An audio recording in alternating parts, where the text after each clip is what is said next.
day. If you're just joining us, this is N24 TV and our studio is here in Bakau.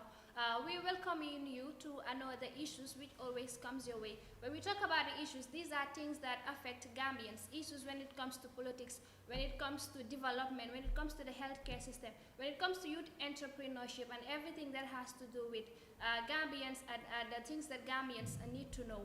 And today with me, the guest I have with you here, it's someone that is not new. He's not someone that people don't really know. He's media friendly and he's also into politics. We have here right now Madi Ceesay, who is the National Assembly member of Serekunda West, who is also a journalist and who is also someone very influential. Madi Ceesay, you're welcome. Thank you very much, Sugai. It's my pleasure to be on your platform this afternoon. Thank you very much. And people should know Madi has been someone who has been into politics a very long time. Even before that, he has been a journalist and he was even imprisoned. He went to prison because of his work, which he has written an article which was not, government friendly by then, and he was in prison for that. Madi, it's good that you're still into the journalism field. I am still in the journalism field and I vowed that I'm going to die a journalist. Wow. Okay. So I can never leave this field. All right. So since you're a National Assembly member for Serekunda West and you're seated there as a UDP member, we're going to start first with a draft constitution. We've seen that the draft constitution, it was one of the things that when the coalition came, one of the things that they wanted is to have a new constitution. And then as time goes on, a constitution was drafted. But then when it went to the parliament, and you as part of the parliament, the draft constitution was voted out. What do you have to say about that? Is it something that the Gambians should be happy about, or is it something that is taking the Gambia back? It is really very unfortunate that taxpayers' money that goes into millions have been pumped into drafting a new constitution, which actually was one of the pillars of the change. The current president who leads the coalition is on record, bragging, beating his chest, that one of the legacies that he was going to leave behind is to usher the Gambia into a third republic. But unfortunately, that dream is dead. The draft constitution has gone through a lot of steps, almost to the end, just for it to die at the parliament, which was really very unfortunate. But the demise of the draft constitution also have to do with President Adama Barrow, because when the CRC submitted their submissions, the draft constitution to the cabinet, the reaction of the cabinet was that they object to it, and that two presidential advisors were on record saying that they're going to make sure that this draft constitution would never see the light. You were part of the people that voted it out. No, I cannot vote the constitution, the draft out. I am one of those who voted in for the constitution. Okay, you're one of those. I can never be part of a very bad history because, like I said in my initial speech, a lot of taxpayers' money has gone into this. Definitely. So really, I cannot just throw that into the West bin like that. That is really very unfortunate. What really happened was the draft constitution, because the constitution is really the most important document, law if you want to say. Therefore, to change that needs certain processes in the parliament. Yes. So it needs 3/4 support of the parliament, which will translate to about 42 members saying yes to it. Okay. And unfortunately, 31 say yes, and then we couldn't get the threshold. It has to go down. It has to go down. Yeah. So currently, the draft constitution is in coma. Yeah, definitely. That's what people say. When some people will say it's dead and we're not going to go in for it again, people will still say it's lying down and sleeping, and might be waking up again, and then eventually people will accept it as it is. No, certainly the draft will come back because A lot of good works have gone into it.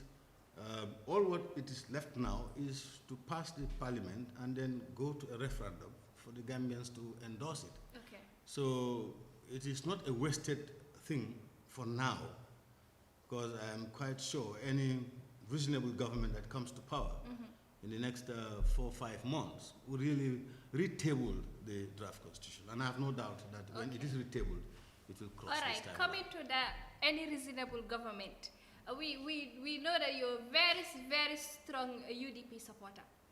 Why is Madi still with UDP despite all the struggles that you guys have been through? Since Jambe was around, UDP has been an opposition, and you're still on it. Why is Madi still on UDP, not wanting to shift into other political parties? I cannot, because the human beings should be guided with principles and objectives. The United Democratic Party was founded 25 years ago, this month, in 1996. And it was on a very clear pillars. And I was convinced that it is the party that I can support. Okay. And I have not seen anything that has, proved to me that the UDP has left its track and doing something else. So unless that is done, I will still stick to the United Democratic Party, because it's the party that really is following the principles that they were formed for. We came into existence in 1996 when the dictatorship was just 2 years old. And we've all seen what had happened in 1994 when there was a change in government, all political parties were banned, and the constitution was suspended. And as a result of the ban of all political parties, when the ban was lifted, well, already those banned political parties had come together and formed what is called the United Democratic Party. Okay. So I have not seen any reason why I should really decide the United Democratic Party for anything. UDP, like, it's the best party right now in the Gambia? Yes. Okay, so when it comes to UDP, do you think it's come December 4th, it's going to be the best government that the Gambia will ever have? You see, you have already endorsed our government, our winning, because you said whether I think it's going to be the best government. So this is really, no, you have said it on notice, because this is the writings on the wall. It's clear that we are going to win the 2021 elections in December. And to come to your question, there is no doubt that UDP is going to be the best government that this country will ever have up to the time of its existence. I don't know what will come after it. Okay. But for history, coming all the way from the Jawara regime to the dictatorship of Jammeh, UDP's governance will really be far best and better than all of them. Okay, that's really interesting, because I mean, if you should ask another political party, they would still say our party is going to win come December 4th. But like you said, it's only a few months, and inshallah, we're going to know who's going to be in power. And I know you have full hope that UDP is going to win. There is no doubt that the polls in December is going to be in the favor of the United Democratic Party. Okay. This thing is, you don't need to be a rocket scientist to know that. All right. Unless if you don't know the terrain of politics in this country and you don't know the country's geography. Knowing the regions of this country, as we are speaking now, 7 out of the 8 regions are under the chairmanship or mayorship of the United Democratic Party. Okay. And 31 constituencies were also elected under the ticket of the United Democratic Party. And over 62 councillors also were elected under the ticket of the United Democratic Party. Yeah. That is a baseline. Okay. There is no party in this country that has that grassroots relationship more than the United Democratic Party. So there is no doubt. The writings are clear. Okay. Like it or don't like it, but come December, the United Democratic Party is going to be victorious. Okay. So that's clear. But you are not the leader of United Democratic Party. But no. Then I'll have to throw this question to you. What do you think when UDP comes to power come December 4th, what do you think they're going to do differently that the other government has not done?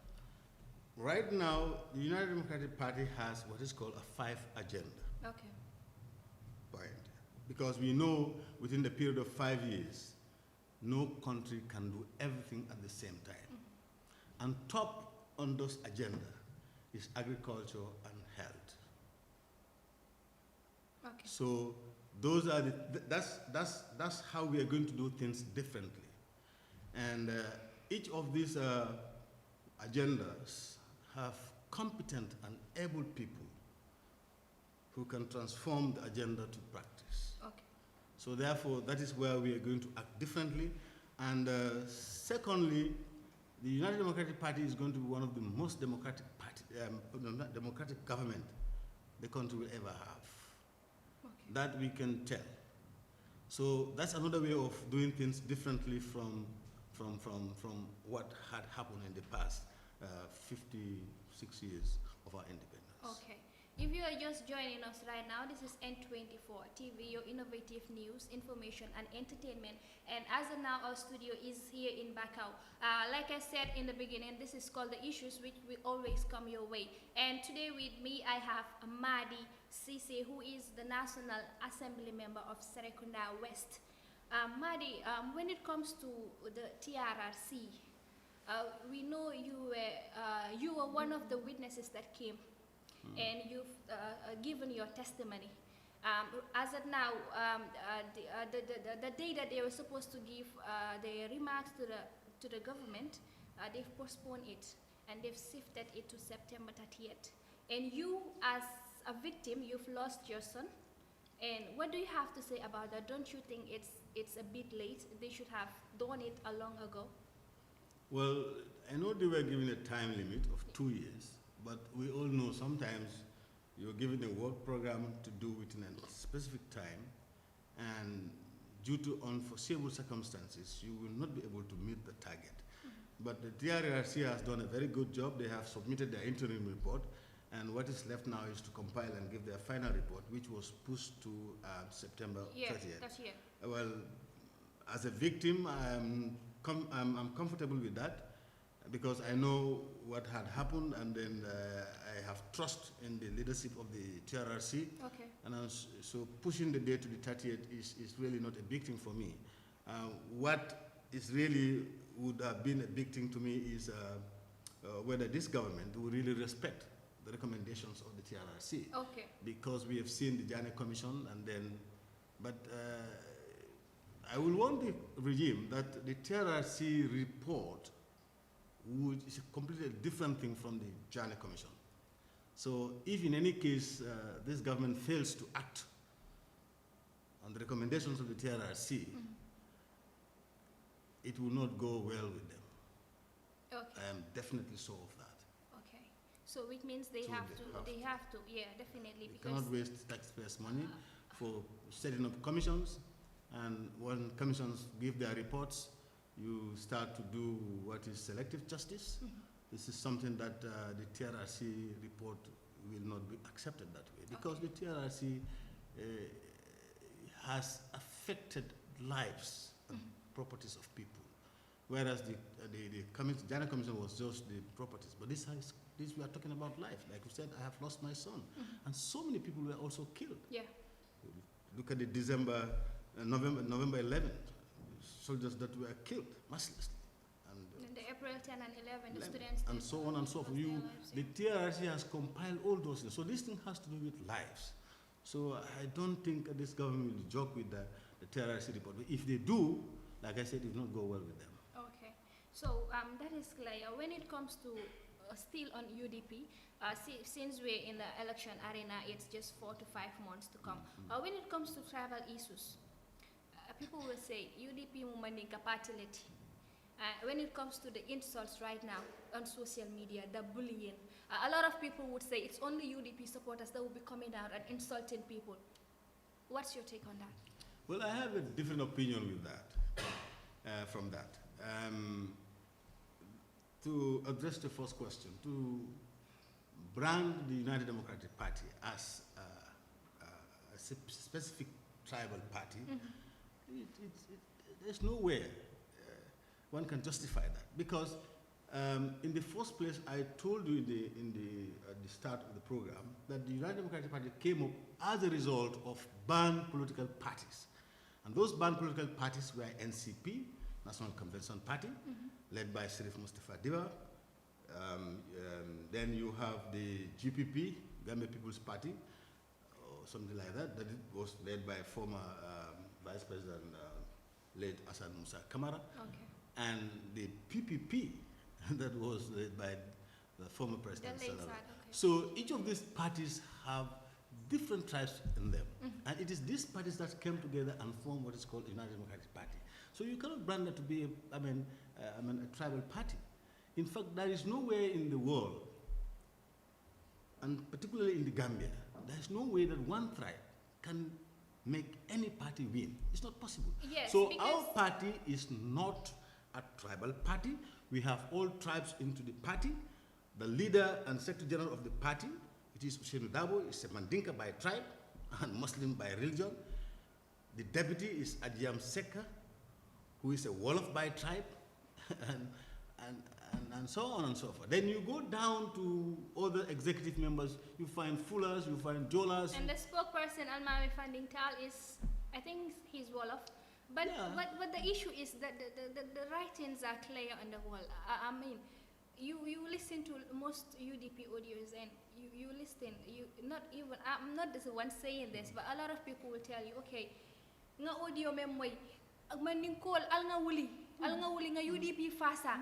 I mean, what does that say? That is their opinions. You cannot control people's opinion. If you speak like that, who am I to control your opinion? Okay. If somebody else talk about in Wolof and say that, who am I to control that? But what really translates a party to a tribal party, you look at the membership and the executive. Okay. That's it. But the fact of the matter in this country is the tribe that is in the majority is the Mandinkas. Okay. Whether it is UDP or is NRP or is NPP, go to any of these parties. Look at their membership. The greater number there is a Mandinkas. Okay. It's the fact of the matter. Nobody can change that. So it does not mean that because the Mandinkas are the majority in a particular party, it's a Mandinka party. No. Or simply because Mama Kande is the head of the GDC, so it's a Fuller party, as people are saying it. Okay. So that doesn't stand anywhere. The opinion of those who are saying that really does not hold any water. The United Democratic Party is a national party, Okay. which has all tribes inclusive. If you're just joining us, if you're just joining us in our studio today, we have Madi Ceesay, who is the National Assembly member of Serekunda West, and he is also a strong UDP supporter and also a journalist who is the proprietor of the daily newspaper. And we're so honored to have you here, Madi. But lastly, before we go, like I said before, when it comes to the tribal sentiments, the bullying, this is something that is really affecting us. People will say right now the Gambia, we have in what we call dirty politics. It's really scary. The way things are going, it's really scary. We can remember the last time when we had voter registration, a lot of things has been going on, a lot of chaos has been going on. You just come and see people standing and accuse them of not being Gambians. So what is going to happen when election comes? We've also seen people going to their hometown, coming to Serekunda and to Birkama and getting 3 voter registration cards, which is definitely not fair. So what's your advice to people that are doing that and people that are even the diaspora, Madi? I think those are the ones putting up fire, encouraging people, you have to do this. They are not here, but they should allow Gambians to have a peaceful voter registration and leave all the tribal sentiments that's going on. I want to dissuade myself from that position, Okay. to say that the diasporas are the ones that are pushing the Gambia. I'm not basically saying it's I'm them, saying but I'm some of them. I am saying I mean, a whole lot of I people. am saying I am disassociating myself when from you go that to position. social media, when it comes The to fact of Facebook, the matter when it is- comes to WhatsApp, look at their numbers. fact The of the people that matter send is- these audios. In fact, that is all the reason why Okay. this government, if they are serious, Okay. they should allow the diaspora to participate in the elections of this country. But it's a government that is not serious at all. It's a government that is not committed to allowing the diasporas to vote in these elections. When the IEC came out initially, there were programs that they should be registered. Why are they not registered? They are Gambians. The constitution said every Gambian should participate in elections. irrespective of where you are living. These are Gambians that are in Europe. This is their motherland. They have a stake in this country. They should participate in any way they want to. But what I really don't agree to is the insults is bad for us. In fact, these insults have, you're only talking about political insults. The insults have gone from political insults to tribal insults to religious insults. This is a scenario that is really bad. No serious person should really condone that. I, for one, totally condemn any type of insult. People should do clean politics, sell your agenda of your political party, and allow the people to choose. Simple as that. You cannot force anybody to come and support you. Insults will not make anybody to come and support anybody. I, for one, I don't want insults, and I condemn insults of all natures, whether it's tribal, political, or religious. I don't accept it. I condemn it full force. But do you think... But then the government should be serious and make sure that people living in the diaspora should participate. That is what I'm about to, that is where I want to come to. Do you think the government has the phone? Because when we say the diaspora, not only America, not only Senegal, not only Italy, my or question, anywhere. The Gambians are everywhere. My answer is yes. The funds are there. That is why IEC has clearly drawn their plans of actions that we are going to register the diaspora. If they don't have the funds, they wouldn't have said it. But it's because there is lack of political commitment. That is what is holding it. But the funds are there. And what is stopping, if there's no fund, what is stopping the government bringing a bill to the parliament to give them funds? Recently, we've given them $15 million. $1.5 billion. So what is stopping them from coming to the parliament to ask for funds if they are really committed and serious? The fact of the matter is, this government has failed the diasporas. This government has failed the Gambians. And that is why they are going to lose in the December elections. No doubt about that. That's the fact of the matter. So we've come to the end of this program. It's called The Issues, which always comes your way all the time. But then before we take a leave, your final word. My final word is, the ones that are watching. Now that Gambians have taken your voters' cards, the next step is December, come out and vote against Adama Barrow. It's not good for this country. We need a change. And the people that will bring change, and better change for that matter, is the United Democratic Party. Thank you. Thank you very much. Well, that's very clear. It was Madi Ceesay, the National Assembly member of Serekunda West, who is also the proprietor of the daily newspaper, and of course, also a National Assembly member. With this, we come to the end of this show, which is called The Issues, and it was me, Sukay Jajusi. Until we come your way next time, it's N24 TV. Thank you.